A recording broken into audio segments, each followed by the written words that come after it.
Hola, buenas tardes. ¿Me escuchan bien? Sí, doctor, sí se escucha. Ok, voy a tratar de compartir, ¿ya?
Bien, doctores, vamos a comenzar la clase. En realidad es prácticamente una continuación de la clase de hemorragia digestiva alta que han tenido ustedes, creo que el día jueves pasado, ¿ya?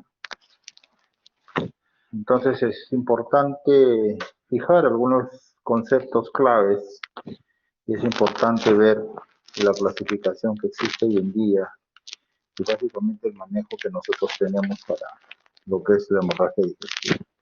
¿Todos están viendo la pantalla? Sí, doctor, sí se logra ver. Ya, comenzamos entonces la clase. ¿Ya? El día de hoy vamos a hablar acerca de lo que es la hemorragia digestiva baja. La hemorragia digestiva baja ha cambiado, en cierto modo, la definición que siempre hemos tenido por concepto, ¿no? Tradicionalmente todos sabíamos que la hemorragia digestiva alta era todo sangrado digestivo que está del ángulo de Treitz para arriba y del ángulo de Treitz hacia abajo es lo que considerábamos la hemorragia digestiva baja. Como han habido varias modificaciones en cuanto a la tecnología de los estudios diagnósticos y terapéuticos en cuanto a las endoscopías, ya la hemorragia digestiva la hemos dividido en tres. Todo sangrado que proviene por encima del ángulo de Treitz está catalogada como una hemorragia digestiva alta. El sangrado que viene desde el ángulo de Treitz hasta la válvula ileocecal se llama hemorragia de intestino medio. Y desde la válvula ileocecal hasta la unión rectoanal, ¿ya? Estamos catalogándolo como la hemorragia digestiva baja. Entonces, por definición, la hemorragia digestiva baja será el sangrado colorectal, ¿no? Donde se excluye el intestino delgado, evidenciando por presencia macroscópica o microscopia de sangre en las heces.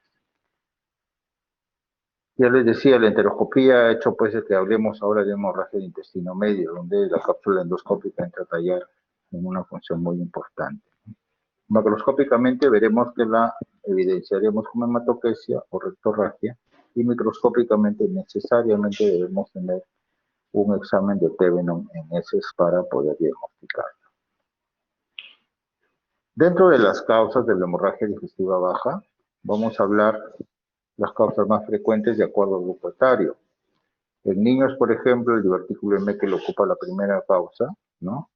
Hay enfermedad inflamatoria intestinal también, los pólipos juveniles, ¿no? La reduplicación intestinal y todas las malformaciones vasculares que puedan existir. En adolescentes estamos hablando también que el divertículo de Meckel todavía ocupa la primera causa, ¿no? Enfermedad inflamatoria intestinal, pólipos, enterocolitis infecciosas y malformaciones vasculares. No olvidemos también que la fiebre tifoidea en esta edad ocupa un lugar muy importante. Y en adultos y ancianos, la primera causa de sangrado de hemorragia digestiva baja en la enfermedad diverticular del colon, ¿no? Segunda está la enfermedad inflamatoria intestinal y después ya empiezan a aparecer, ¿no? las neoplasias, que también deberían ser consideradas como una causa muy importante.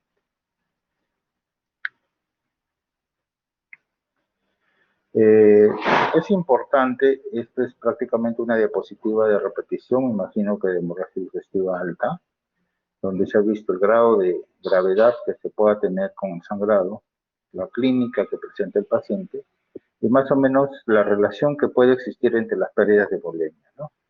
Si el sangrado es leve, el paciente prácticamente está asintomático, ¿no? Esto se considera hasta un 15% de presión, de baja o pérdida de sangre, ¿no? O sea, hasta 750 centímetros cúbicos. Si la gravedad es moderada, ¿no? Ya la tensión arterial sistólica, ¿no?, puede estar más de 95, pero la frecuencia cardíaca comienza a incrementarse. La frialdad ligera de la piel, presión del pulso disminuida, desde el ortostatismo puede ser positivo. Y acá estamos hablando de un porcentaje entre 15 a 30% de pérdida. La grave, entre 30 y 40%, donde ya la presión arterial sistólica empieza a disminuir. Y la masiva, donde la pérdida es más de 2 litros o más de 40%, ¿no? El paciente entra en shock hipovolémico, va a estar confuso, letárgico, y es importante gradar esto para poder tomar las acciones necesarias en el momento que nosotros vemos al paciente.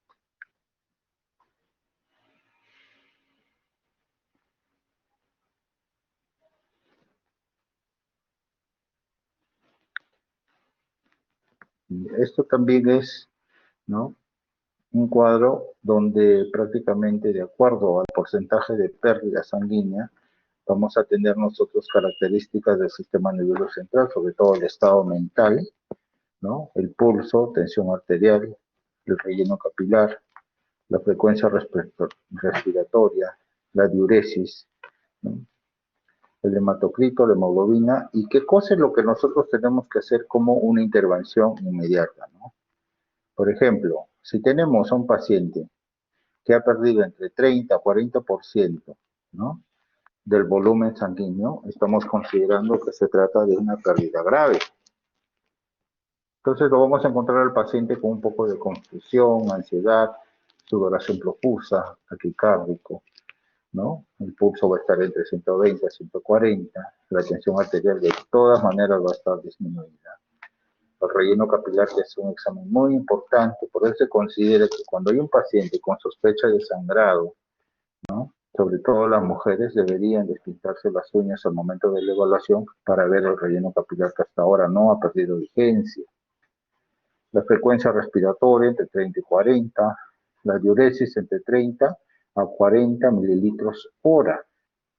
Cuando hay una pérdida de volumen pequeña, escasa o leve, no necesita ponerse al paciente de repente una sonda Foley. Pero entre una moderada y una exsanguinante, de todas maneras necesitamos nosotros controlar la diuresis horaria. Por eso es que la diuresis está marcada en mililitros hora, ¿no?, para ver de qué estamos hablando. El hematocrito va a estar entre 30 y 35%, la hemoglobina va a estar de 8 a 10, ¿no? Y la reposición, inicialmente, en la leve y moderada van a ser solo cristaloides. En la grave y el exsanguinante vamos a poner cristaloides y sangre. Dentro de lo que nosotros tenemos como arsenal terapéutico para hacer una reposición frente a un sangrado digestivo, tenemos a los cristaloides, que es el cloruro de sodio, tenemos a los coloides, que es la poligelina, y tenemos a los componentes lobulares, ¿no? Entonces tenemos que tener mucho cuidado cuando los vasos están depletados y el paciente está en shock. Inicialmente tenemos que poner cristaloides para de alguna manera tratar de expandir el intravascular, porque la sangre de frente podría producir un efecto negativo para el paciente. Algunos tips muy importantes, ¿no? Es importante ver y evaluar a nuestro paciente, ¿no?, si hay ortostatismo o no, ¿no? Las vías periféricas cortas y de mayor calibre hidratan mucho mejor, y este es un dato que uno se tiene que poner a pensar, ¿no?, frente a ¿me están escuchando? Sí, doctor. Ah, ya. Las vías periféricas cortas y de mayor calibre hidratan mucho mejor. Poner un catéter largo y delgado no es mejor, o sea, poner una vía central nunca va a ser mejor para reponer que un catéter grueso y de corto calibre, ¿ya? Este dato es muy importante. Sin embargo, también está la otra parte, ¿no? Aquellos pacientes que tienen comorbilidades como diabéticos, hipertensos, es importante colocarles la vía central para poder medir qué volumen le estoy reponiendo yo y no encharcar al paciente, ¿no? No sobrecargarlo al paciente. A veces sobrecargamos la precarga y vamos a hacer que el paciente pueda ingresar en una insuficiencia cardíaca congestiva cuando el paciente tiene mucha comorbilidad. Si vemos hematoquesia o inestabilidad hemodinámica, es importante colocar la zona nasogástrica. Ustedes habrán visto de repente en las guías clínicas para una hemorragia digestiva alta que la zona nasogástrica está ya de uso muy controversial para un lavado gástrico.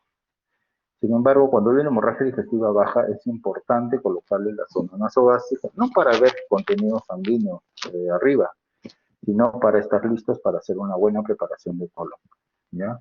Antes se valoraba al paciente y se decía, el paciente está con una hemorragia digestiva baja. ¿Qué tenemos que hacer? Inmediatamente hay que hacerle una colonoscopía, así sin preparación. Eso hoy en día ya está quedando a un segundo plano. Si hay un sangrado digestivo bajo, podemos preparar al paciente de la mejor manera para que no tengamos ningún problema cuando querramos hacer una endoscopía terapéutica y solucionar el sangrado. Se inicia entonces hidratación con cristaloides. Ya hemos visto que en todos los casos damos primero cristaloides, ¿ya? Y se reserva, ¿ya? La poligelina o incluso los paquetes globulares para después que los vasos del intravascular se hayan descolapsado, por así decirlo. La colonoscopía siempre va a ser el examen de elección para definir la causa y el posible tratamiento. Se debe realizar dentro de las primeras 24 horas. Pacientes que no responden al manejo inicial, ¿no? De repente intentamos hidratarle al paciente, colocarle paquetes globulares, ¿no? Y hay signos de isquemia, deben ser sobrevenidos a intervenciones radiológicas. En algunos casos, cuando hay hemorragia digestiva activa, nosotros utilizamos las arteriografías o las angiografías para tratar de determinar cuál es el posible vaso que esté sangrando. Y ya no necesitamos muchas veces al paciente llevarlo a un acto quirúrgico, sino el radiólogo intervencionista, una vez identificada la arteria, tiene algunas sustancias esclerosantes que se las puede poner por la vía parenteral para poder solucionar el tema de un sangrado sanguinante, ¿no?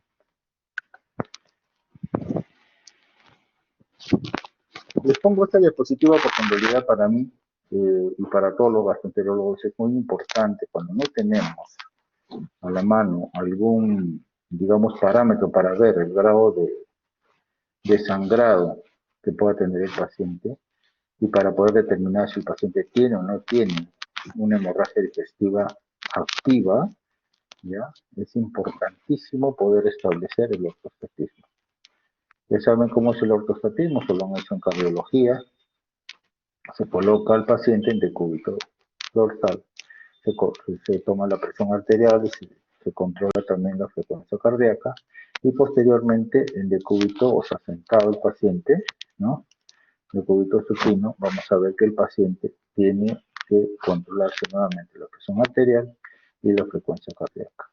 Las variaciones, ¿no? Una disminución de 20 milímetros de mercurio de la presión arterial sistólica o 10 milímetros de mercurio de la presión diastólica o aumento en 10 latidos por minuto de frecuencia cardíaca, nos indica que hay un ortostatismo positivo.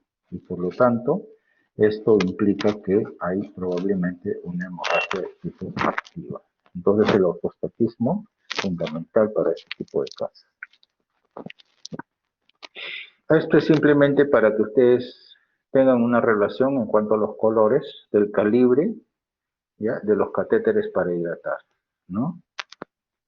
El catéter naranja es el catéter más grueso, ¿no? En el cual nosotros podemos más o menos litros por hora, podemos ver, ¿no?, que mediante un catéter de gran calibre y corto, podemos dar gran cantidad de cristaloides. Y vean, con los catéteres más delgados y menor calibre, la cantidad de volumen que podamos infundir siempre va a ser mucho menor. Entonces, prefiramos siempre que vamos a hidratar a un paciente frente a un cuadro de una hemorragia digestiva, ¿ya?, vamos a tener que el paciente, colocándole un catéter de gran calibre y corto, vamos a poder infundir tanto cristaloides como plasma y como sangre, un mayor volumen en relación a un catéter delgado y de gran longitud, ¿no? Por eso yo les dije, en términos generales, ¿ya?, la hidratación tanto de cristaloides como de poligelina se va a ver más beneficiado en menor tiempo posible el paciente con un catéter grueso y de corto calibre, ¿no? Entonces es muy importante considerar eso, salvo el paciente tenga de todas maneras una comorbilidad muy peligrosa. Por ejemplo, si es un paciente hipertenso, es un paciente diabético, acuérdense que los diabéticos también hacen infartos silentes. Entonces, cuando el paciente se descompensa, ¿ya? Cuando el paciente se descompensa por un problema, digamos, de una hemorragia digestiva, puede haber un infarto silente y muchas veces no lo podemos considerar paciente.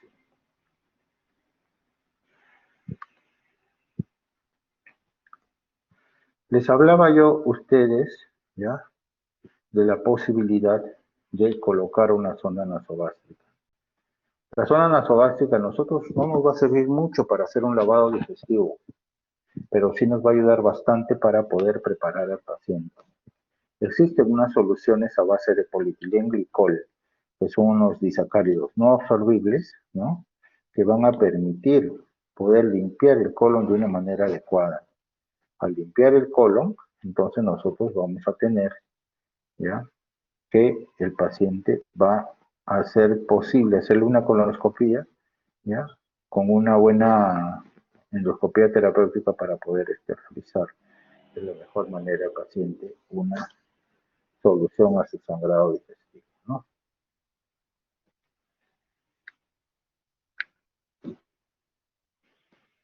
Entonces, dentro del manejo especializado que nosotros debemos hacer, debemos hacer una colonoscopía dentro de las 24 horas y con preparación con 4 o 6 litros de polietilenglicol por posible terapia endoscópica. Acuérdense ustedes que el polietilenglicol es un disacárido no absorbible. El paciente puede estar de repente un poco hipotenso, ¿ya?, pero no descompensado, pero sí con una presión arterial media adecuada que le garantice una buena perfusión cardiovascular y podemos proceder a limpiar al paciente. Generalmente a veces el paciente está con el estado del sensorio alterado, no va a poder colaborar, ¿ya?, tomando el líquido polietilenglicol. Por eso es importante colocar la sonda nasogástrica para realizar lo que nosotros conocemos como gastroclisis. La gastroclisis es la infusión del mismo polietilenglicol por la zona nasogástrica para lograr una diarrea de tipo osmótica, sin descompensación, y donde el paciente pueda prepararse. El paciente debe ingresar a sala de endoscopía con una hemoglobina mayor a 7, y si es cardiópata o es diabético o tiene alguna patología o una comorbilidad muy seria, ¿no?, el valor de hemoglobina ya debe subir a 9 para poder realizar este tipo de tratamiento. En pacientes con hematoquesia y ortostatismo, ¿ya?, o descompensación hemodinámica, casi siempre hacemos una endoscopía alta, porque, ojo, puede existir un paciente con hemorragia digestiva alta, por ejemplo, una úlcera con sangrado masivo, que esté presentando hematoquesia y descompensación hemodinámica. Por eso es importante hacer la endoscopia digestiva alta en estos casos.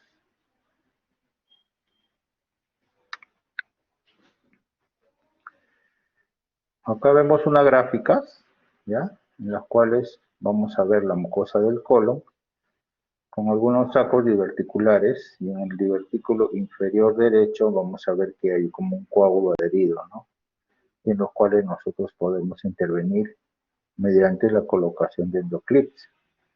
Los hemoclips son ciertos dispositivos que nosotros los tenemos para aplicar, digamos, cierto sellado del sangrado activo que se puede estar produciendo en cualquier tipo de paciente.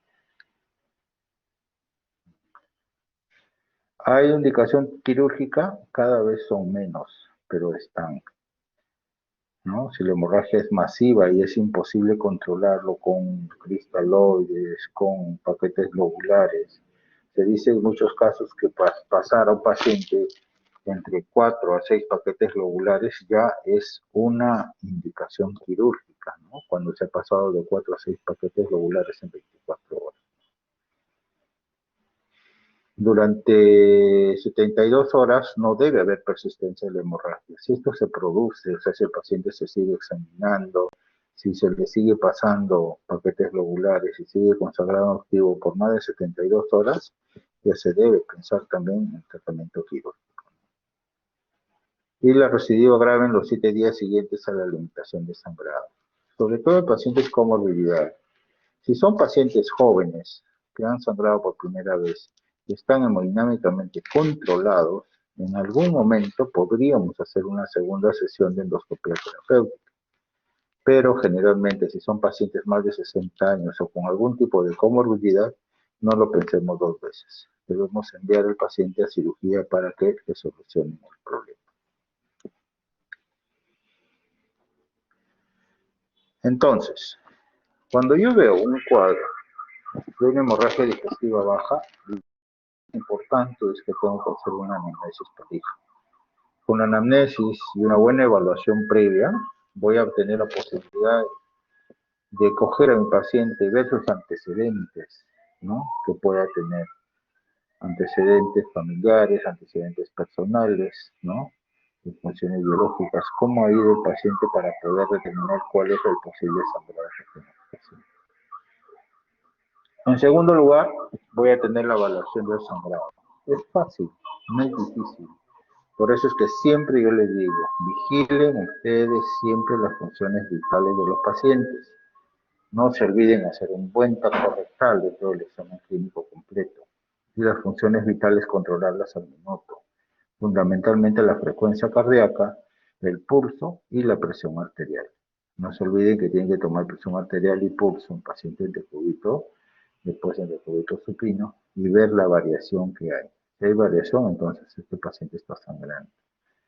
El manejo inicial obviamente va a consistir en valorar bien a cada paciente. Si hay un estado sensorio cuando el Glasgow es menos de 8, amerita al paciente hacer una intubación endotraqueal, colocarlo en la sonda Foley para medir el volumen urinario a la hora, ¿ya? Y colocarle 2 catéteres gruesos y, digamos, de pequeña longitud al paciente para tratar de administrarle, de ser posible, cristaloides o de ser posible sangre, dependiendo del paciente, ¿ya? Siempre hacer la interconsulta al gastroenterólogo, desde el comienzo. Primero, para que el paciente, el gastroenterólogo ya vaya conociendo al paciente. Y el segundo, con la posibilidad de hacer una endoscopia terapéutica, ¿no? Si el paciente está yendo mal, o el paciente tiene una comorbilidad muy severa, o el paciente está con una hemorragia digestiva exsanguinante, o sea, más del 40%, de todas maneras hay que llamar al cirujano también para que conozca al paciente y de alguna manera empiece a tener todo el armamentismo para una posible cirugía. Este es un algoritmo, ¿ya? Que esto es extraído del UpToDate del 2020, donde se valora a los pacientes que presentan hematoquesia, ¿no? Acá se ha excluido a todos los pacientes que tienen rectorragia mínima, que no están descompensantes. Entonces, la diferencia fundamental entre lo que va a ser hematoquesia y rectorragia es justamente esa. La hematoquesia viene ya mezclada con las heces y la rectorragia es sangre que prácticamente está tapizando solamente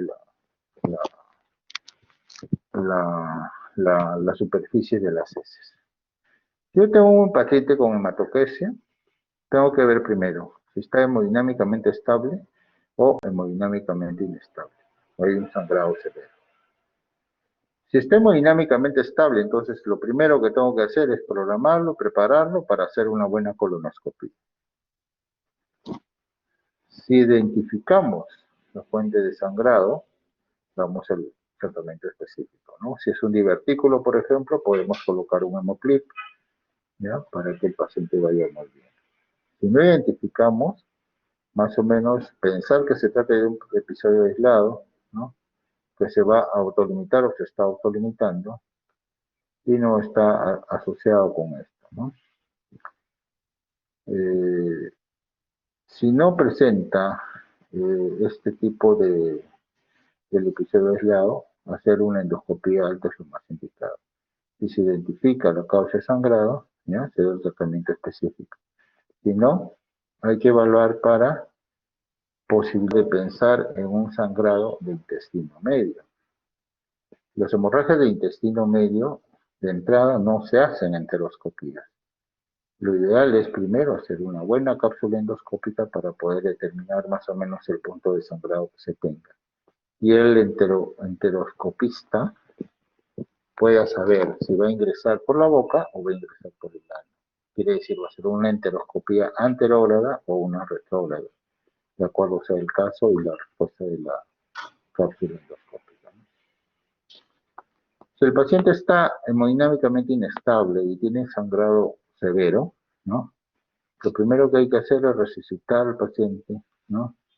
Llamar al cirujano y al radiólogo intervencionista, ¿ya? También hay que hacerle una endoscopia digestiva alta para ver de qué estamos hablando, ¿no? Si se identifica la fuente de sangrado, se da el tratamiento específico. Si no, si no pasa eso, hay que ver si está o no está, el sangrado está persistiendo, ¿no? Si persiste el sangrado, entonces hay que hacer una angiografía.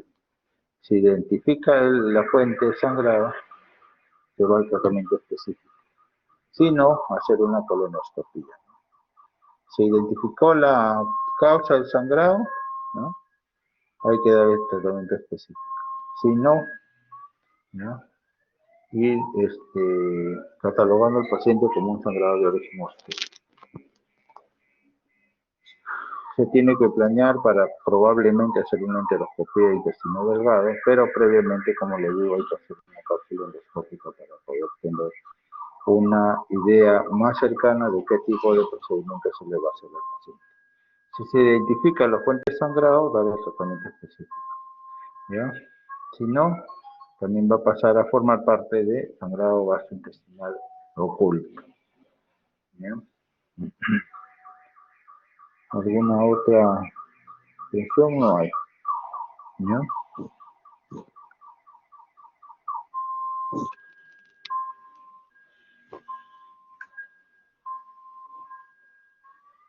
Bien, doctores, esto era lo que les tenía que decir, ¿ya? No sé si hay alguna pregunta. Estoy ya no para escucharlos.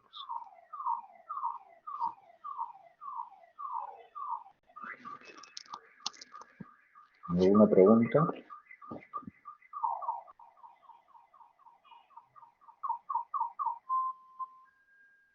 Doctor, buenas tardes. Disculpe, yo quería preguntar acerca del uso del catéter. Nos mencionó que pues se obtenía mayor beneficio con los catéteres de gran calibre y pequeños, pero mencionó que habían contraindicaciones, me parece.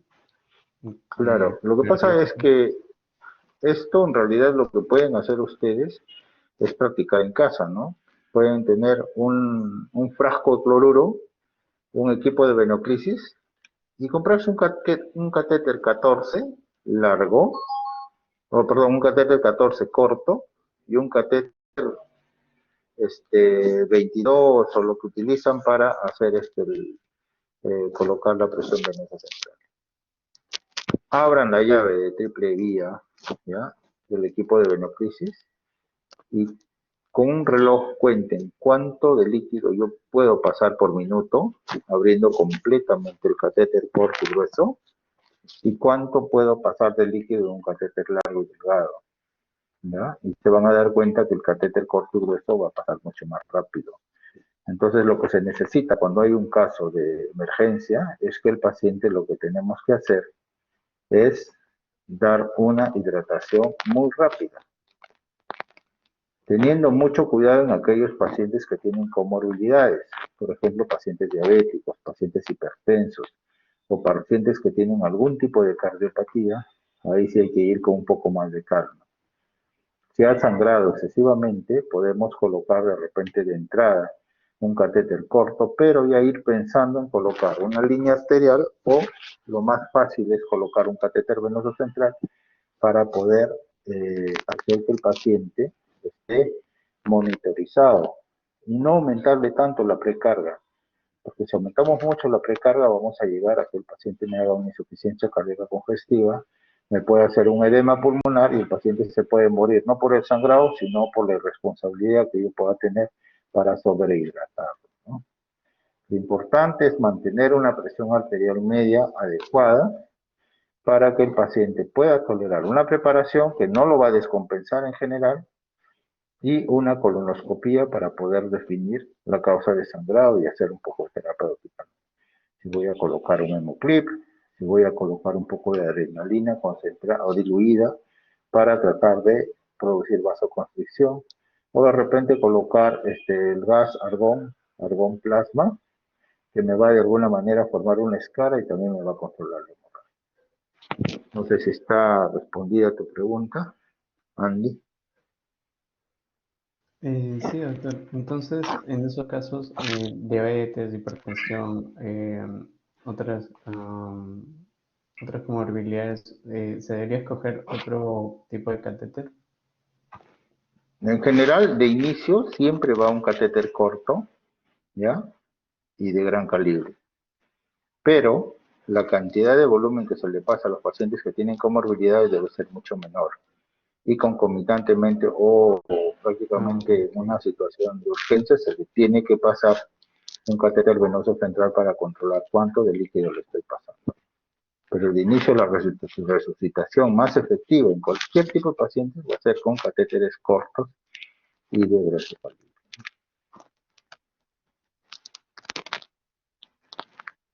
Ok, doctor, gracias. ¿Alguna otra pregunta? Veo que son 126 alumnos, ¿no? O todo está bien claro o no han entendido nada. Pero como yo les decía, esto en realidad es una continuación de lo que ha sido la hemorragia digestiva alta, simplemente puntualizar algunas cosas que me van a decir pues la etiología, de acuerdo al grupo etario, porque el manejo es similar tanto para la hemorragia digestiva alta como para la hemorragia digestiva baja. Para la hemorragia digestiva baja, de todas maneras, tenemos que pensar en preparar a mi paciente en el mejor momento. Y ese mejor momento es ahora, porque la posibilidad de hacer endoscopia terapéutica muchas veces se da en minutos, ¿no? Que dicen, no, mejor esperamos que el paciente mañana se estabilice, mejor le damos un poco de hidratación, ¿no? Cristaloides, pero si ya sabemos que el paciente tiene comorbilidades o más o menos alta sospecha de que esta lesión va a sangrar más, debo intervenir lo más pronto posible. ¿Preguntas?